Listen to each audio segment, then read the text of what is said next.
ساتوی پسرو وینو دا د شهیدانو کور، دا د باتورانو کور، دا د باتورانو کور، دا د باتورانو کور، دا د باتورانو کور. ساتوی پسرو وینو دا د شهیدانو کور، دا د باتورانو کور، دا د باتورانو. ننګرهار میشتي ولسونه وایي د پاکستان پوځي رژیم له لوري د ملکي ځایونو په نښه کول او بمبار کول یو ستر بشري جنایت دی.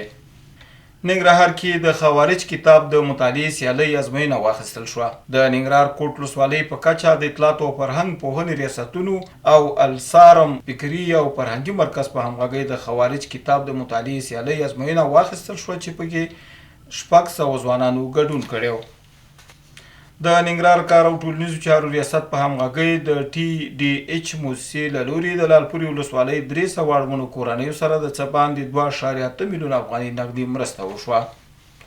د ننګرهار عدلي ریاست په مشرۍ د کورونو د کرایو د کنټرول ګډې کمیټې د جلال آباد ښار په 2 او 4 ناحیه کې یو شمېر استوګنیزو پلازو د کرایو وضعیت وڅېړه.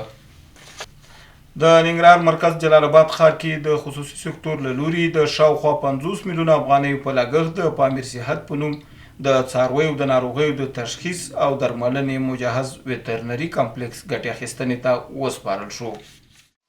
ساتوی پسرو وینو دا د شهیدانو کور، دا د باتورانو کور، دا د باتورانو کور، دا د باتورانو کور، دا د باتورانو کور.